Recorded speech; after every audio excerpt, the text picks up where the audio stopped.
Raul Schmidt tem dupla cidadania e está preso em Lisboa desde 2016. Ele é investigado na Operação Lava Jato. Os casos que chegam até a justiça são julgados com base no Código Civil, que assegura o direito de indenização em situação de dano. A minha função ela é resguardada por lei federal, mas mesmo assim a empresa insistia em manter os terceirizados, tanto que a minha ação ela foi baseada na preterição. Aqui tudo se congrega, a cultura flui, se traduz, se renova. Palco de decisões, de direitos e da justiça.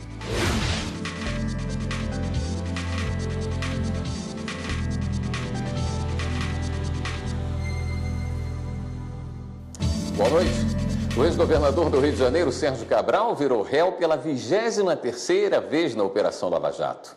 A Justiça Federal do Rio aceitou a denúncia oferecida pelo Ministério Público Federal de corrupção passiva em um esquema de superfaturamento e fraude no fornecimento de pão para os presos das cadeias estaduais.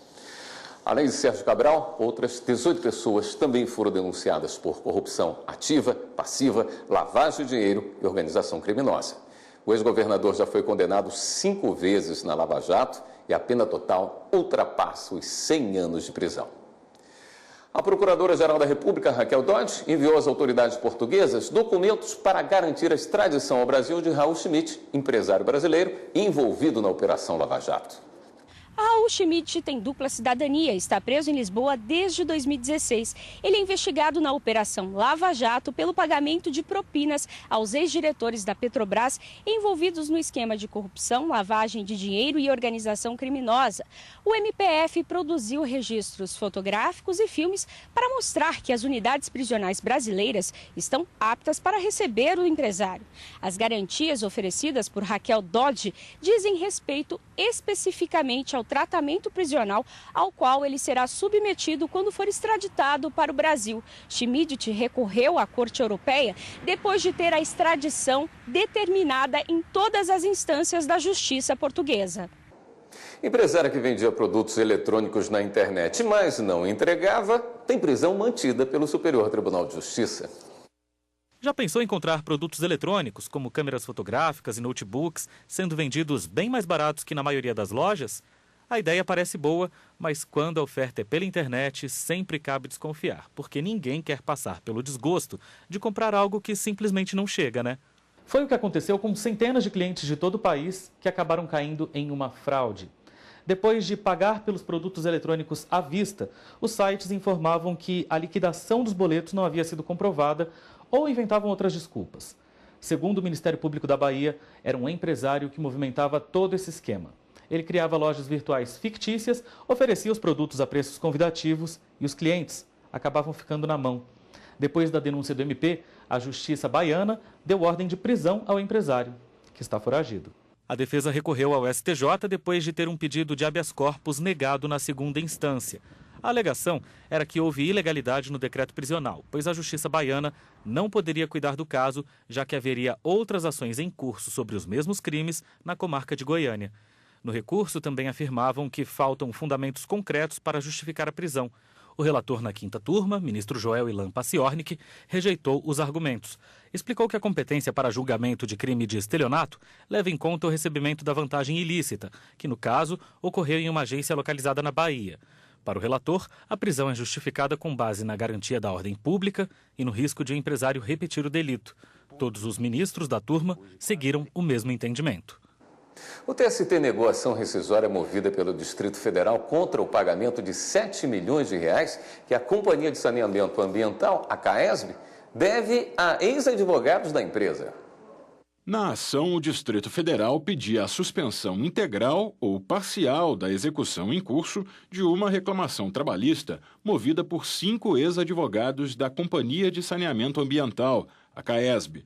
Os trabalhadores integraram o campo jurídico da empresa e tiveram reconhecido na Justiça o direito de receber 7 milhões de reais por diferenças salariais referentes ao período em que trabalharam na estatal. No Tribunal Regional do Trabalho, o Distrito Federal declarou ser juridicamente interessado no caso, com o argumento de que os efeitos da sentença invadiriam as esferas jurídicas e econômicas. Mas o TRT extinguiu o processo sem analisar o mérito. O DF entrou com um recurso no TST. Alegou ser acionista majoritário da CAESB e que o pagamento de 7 milhões de reais aos advogados traria prejuízo a toda a sociedade. No julgamento do recurso, prevaleceu o voto do ministro Renato de Lacerda Paiva. O entendimento foi de que, em momento algum, a lei concede legitimidade ao Distrito Federal para ajuizar ação rescisória ou qualquer demanda em nome de entes da administração indireta. A CAESB possui personalidade jurídica e patrimônio próprios, além de autonomia administrativa e jurídica, estando credenciada ao juizamento de ação rescisória em seu próprio nome. O ministro citou o artigo 487 do Código de Processo Civil, que admite somente a legitimidade ativa do terceiro juridicamente interessado, ou seja, daquele indiretamente atingido do ponto de vista jurídico pelos efeitos da sentença. O autor não disfarça sua única preocupação, a preservação do seu patrimônio, por certo, ameaçado pela condenação da reclamada CAESB. A decisão foi tomada por maioria. Após a publicação do acórdão, o DF opôs embargos de declaração ainda não julgados. 5 resoluções que vão regulamentar as eleições suplementares para o governo do estado do Tocantins foram aprovadas pelo Tribunal Regional Eleitoral do estado. Os eleitores do Tocantins voltam às urnas no dia 3 de junho para escolher quem vai ocupar o governo até o fim do ano. Se houver segundo turno, a votação será no dia 24 de junho. Nesta semana, o plenário do TRE do Estado aprovou as resoluções que tratam sobre calendário eleitoral, atos preparatórios, representações, prestação de contas e auditoria. As convenções partidárias vão acontecer nos dias 21 e 22 de abril e as candidaturas devem ser registradas até às 7 horas da noite de segunda-feira, dia 23. A propaganda eleitoral do primeiro turno vai ser realizada entre os dias 24 de abril e 2 de junho. Os gastos máximos de campanha são de R$ 4.900.000 no primeiro turno e R$ 2.400.000 em eventual segundo turno. Em março, o plenário do Tribunal Superior Eleitoral cassou os mandatos de Marcelo Miranda e Cláudia Leles, governador e vice-governadora do Tocantins. Os ministros consideraram que houve utilização de recursos ilegais durante a campanha da chapa ao governo do estado em 2014. Com a decisão, o TRE marcou eleições suplementares. A cada dia aumenta o número de denúncias sobre mulheres que sofrem violência durante o parto. No Brasil não existe uma lei específica sobre o tema, mas as vítimas podem recorrer à justiça em busca de reparação. Ana Cristina conta que no parto das 4 filhas sofreu com procedimentos médicos desnecessários e ainda foi mal atendida nos hospitais. Pelas condições que me foram oferecidas, né, você ter que ficar deitada, não poder se movimentar, o parto horizontal, né, na posição horizontal, eu tive lacerações e eu fui suturada sem anestesia, e isso dói. E quando eu me contraía, o médico me dava bronca. Histórias como a de Ana Cristina são mais comuns do que se possa imaginar. Alguns desses casos foram relatados nesse dossiê feito pela ONG Artemis, que defende o direito da mulher de ter um parto humanizado no Brasil. O documento, que relata a violência sofrida por 15 mulheres, foi entregue ao Ministério Público do Distrito Federal para denunciar um hospital específico. Mas a diretora da ONG explica que o número de violência obstétrica em todo o país é grande. As ações que nós procuramos fazer são ações que procuram, obviamente, punir as pessoas que praticam essa violência, mas muito mais do que punir, trabalhar para que exista uma conscientização do problema, para que o problema seja evitado. E a gente entende que esse trabalho ele depende de uma série de ações que não somente aquela ação do direito penal, de punir quem pratica. Segundo o levantamento da ONG, os procedimentos desnecessários que as mulheres mais sofrem são manobra de Christeler, que é empurrar o útero na hora do parto, procedimento proibido pelo Conselho Federal de Medicina, internar a gestante muito antes da hora do parto, limitando o acesso à comida e bebida por mais horas que o necessário, uso em excesso de ocitocina, tipo de hormônio que acelera o trabalho de parto, induzir a mulher a fazer cesariana, mesmo tendo condições para o parto normal, e atendimento grosseiro. Também há estudos que apontam que a maioria dos bebês que vão parar na UTI neonatal é por conta de procedimentos violentos na hora do parto. A violência obstétrica, ela é uma situação que ela atinge particularmente a mulher, né? Ela é caracterizada como uma violência de gênero, mas nós não podemos negar que a mulher que sofre violência obstétrica acaba tendo seu filho, num caso atingido também, sua criança, seu bebê. No Brasil, não existe uma lei específica que criminalize a violência obstétrica. Os casos que chegam até a justiça são julgados com base no Código Civil, que assegura o direito de indenização em situação de dano. Essa advogada explica que para levar o caso à justiça é importante exigir o direito a um acompanhante e ter cópias do prontuário médico. Nós garantimos àqueles que sofrem a violência, a mulher parturiente no trabalho de parto, no parto e no pós-parto, a possibilidade de pleito de indenização por danos morais. Nesse caso, é importante que venham instruídos com cópia do prontuário médico, tanto do bebê quanto da mãe, para que fique provado aí essa questão da violência configurada. Nesta edição do Jornal da Justiça, Brasília completa 58 anos neste sábado.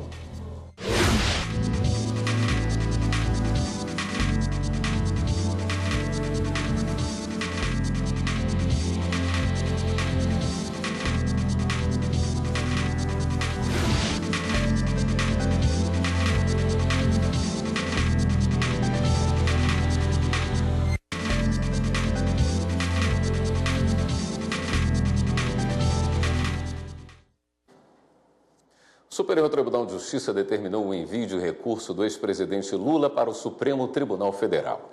A decisão foi do vice-presidente do STJ, o ministro Humberto Martins.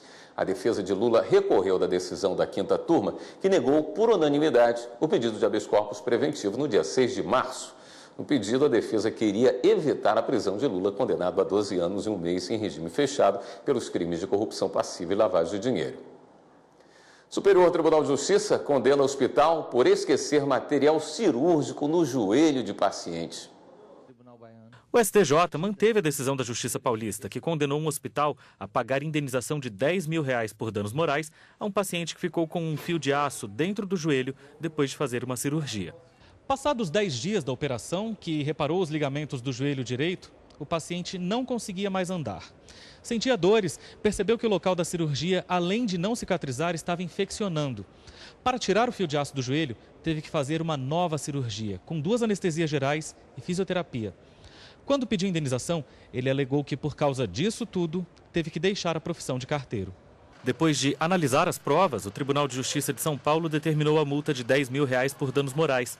Ao recorrer ao STJ, o hospital alegou que o fio era muito pequeno para ser notado pelo médico, que o paciente foi tratado da melhor forma possível e que queria lucrar com o processo.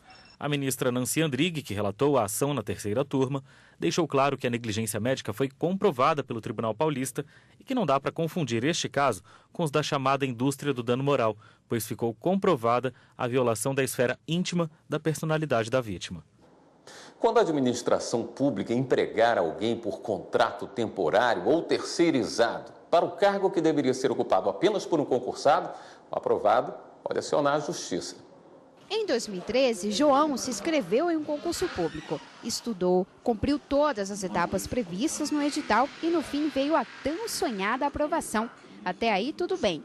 O que ele não esperava era que a vaga dele fosse ocupada por um terceirizado e a nomeação não ocorresse. Não foi chamado assim, vamos dizer assim, do próprio cadastro reserva, nem 10%. O edital em si, eles começaram a finalizar agora. E existe uma deficiência, existe uma defasagem de empregados nessa empresa, assim, gigantesca, mas eles não chamam. Então, isso é que cresce a nossa frustração, porque a empresa precisa, ela perde dinheiro, ela joga dinheiro fora e, mesmo assim, não contrata. O jeito foi entrar na justiça. Ele ganhou a causa e assumiu o cargo em dezembro de 2017. A minha função ela é resguardada por lei federal, mas, mesmo assim, a empresa insistia em manter os terceirizados, tanto que a minha ação ela foi baseada na preterição. Entendeu? E isso é uma prática que hoje, não só aqui como no país inteiro, ela é difundida aí pelos governos. Mantém o terceirizado, gasta mais e não chama o concursado. aquele que gastou com cursinho, seguiu tudo direito, teve um edital, seguiu as normas e tem que ainda brigar, entrar na justiça para segurar um direito que é seu. Atualmente, a contratação de terceirizados no serviço público para atividades fim não é permitida. Por exemplo, escolas públicas não podem terceirizar professores. O mesmo acontece com médicos no Sistema Único de Saúde. Cabe então ao concursado que não foi nomeado e passou dentro do número de vagas previstas acompanhar os editais de contratação assinados pelos órgãos públicos com as empresas privadas. Todo contrato, pelo princípio da publicidade, deve ser divulgado amplamente no portal da transparência do órgão da empresa pública ou da sociedade de economia mista. É importante ressaltar que o aprovado no concurso público deve fazer um quadro comparativo. Na esquerda eu sugiro que ele coloque lá as atribuições do cargo e na direita ele coloque o objeto do pregão oriundo da terceirização. Se essas atribuições forem iguais ou similares, a gente já conseguiria demonstrar a precarização da atividade fim. O advogado lembra que a garantia da vaga é para aquelas pessoas que passaram dentro do número de postos efetivos. No caso de cadastro de reserva, não há a obrigatoriedade de nomeação. O cadastro reserva surge para, a partir do momento que exista a vaga, haja a nomeação, para dar celeridade, para dar a vazão ao princípio da eficiência da administração pública. Neste contexto, na minha visão, ainda que não seja a visão da ampla jurisprudência, se no concurso público a título de cadastro reserva, se a gente conseguir demonstrar a existência de vaga e aprovado no concurso público, na minha visão, não deveria haver discricionariedade, mas sim ato vinculado à nomeação à contratação. Porque se assim não for, não faz sentido ter um instituto cadastro reserva. E você vai ver ainda nesta edição do Jornal da Justiça, capital do Brasil faz aniversário amanhã.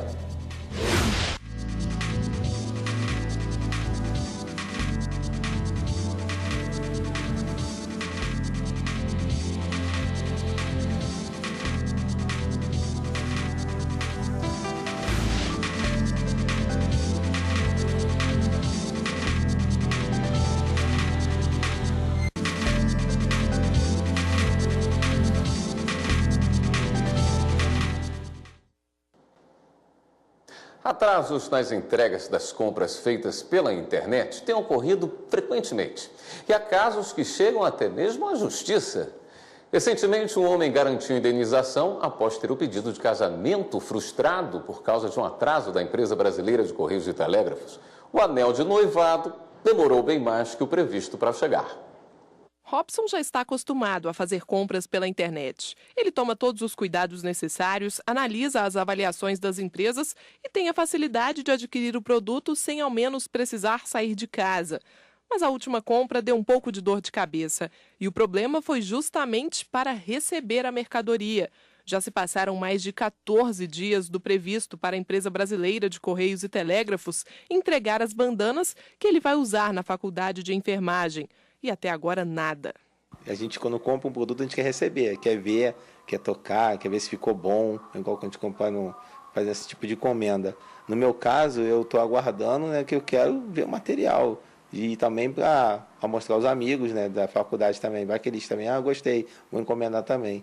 Casos como o de Robson são vistos com frequência e há situações ainda piores. Imagina você programar um pedido de casamento em Paris, pagar passagens, hospedagem, comprar o anel de noivado por um site bem conhecido, pagar uma taxa maior de entrega para a joia chegar em apenas um dia e acabar tendo que viajar sem o produto por falha nos serviços prestados pelos Correios. Pois foi o que aconteceu com um homem no Piauí. Ele comprou o anel em 18 de dezembro. A entrega seria no dia seguinte, mas só ocorreu 11 dias depois, no final da tarde. O voo do casal saiu antes, às 11h45 da manhã. Ou seja, o noivado dos sonhos não saiu como planejado.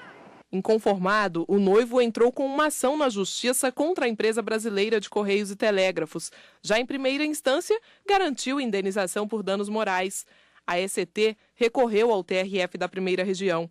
Alegou que é parte ilegítima na ação, visto que a relação de consumo foi estabelecida entre o autor e a loja.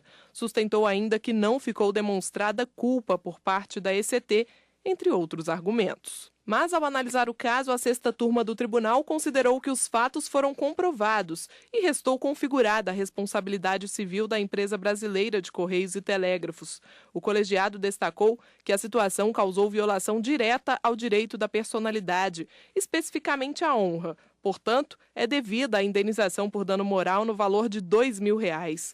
Este advogado fala sobre a responsabilidade objetiva da ECT. A partir do momento que ele, como empresa, vende um serviço e se põe à disposição e até cobra uma taxa mais alta por um serviço de entrega rápida, né? A partir do momento que ele publica isso, dizendo eu consigo fazer, ele assume para ele os riscos do negócio.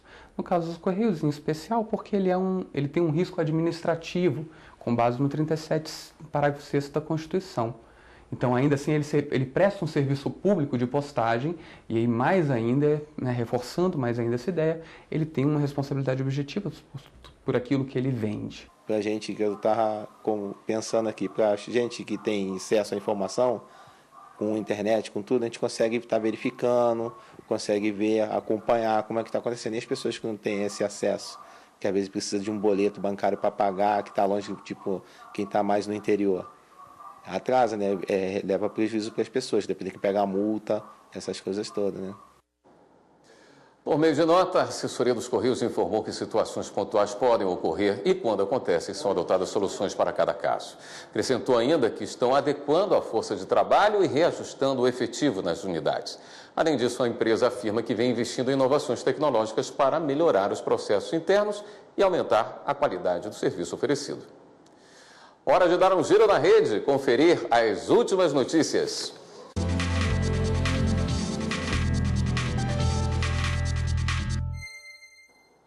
Quem está na redação do Jornal da Justiça hoje vai nos atualizar das últimas notícias é a repórter Carla Lucena.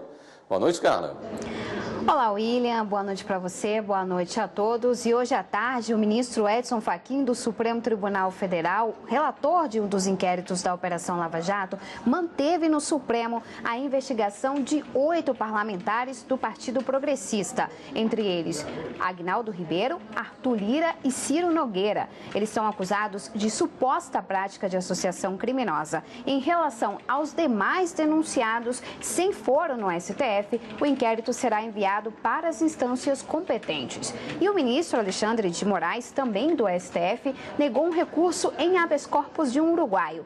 Ele queria anular a ação penal em que ele foi condenado a mais de 8 anos de prisão por evasão de divisas e formação de quadrilha. Segundo o ministro, não houve ilegalidade na decisão do Superior Tribunal de Justiça, que não aceitou os pedidos da defesa do uruguaio.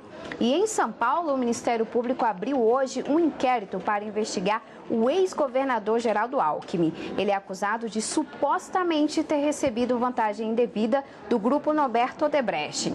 O MP paulista também analisa se Alckmin deixou de declarar à Justiça Eleitoral mais de 10 milhões de reais das campanhas de 2010 e 2014.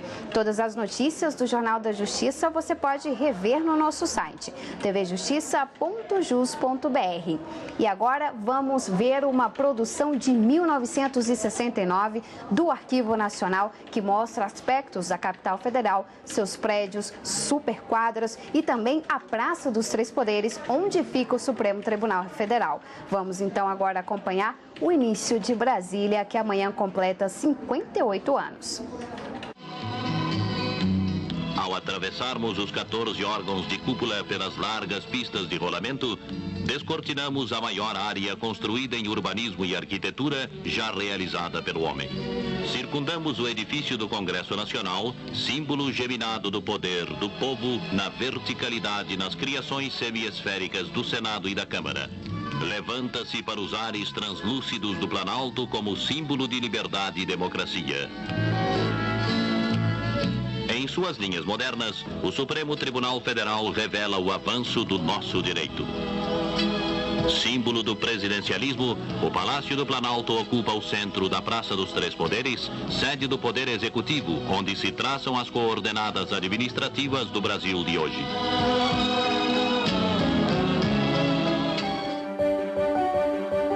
O Os traços do arquiteto desenham no quadrado os sonhos de Dom Bosco, de Juscelino Kubitschek, dos candangos, dos brasilienses, dos brasileiros. Do alto, o Cerrado Tropical, de relevo plano.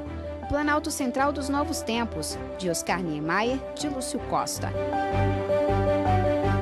Curvas que vão e vêm, asas que indicam o rumo, caminhos que imitam tesouras.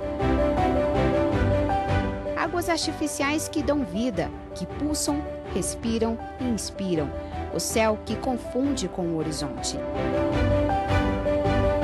A fala de sílabas que traduz Brasis, de um oxe, de um ai, de um tchê e de tantos outros sotaques. Aqui tudo se congrega, a cultura flui, se traduz, se renova. Palco de decisões, de direitos e da justiça. De ipês roxo, amarelo e rosa, de estações ensolaradas, secas, frias e chuvosas. De gente que passa, que vem, que vai, que fica, de olhares atentos e sorrisos abertos. Essa é Brasília, a capital federal do Brasil. Uma história que completa 58 anos. Parabéns, Brasília. Por hoje ficamos por aqui. Obrigado pela sua audiência, tenha um ótimo fim de semana e até segunda.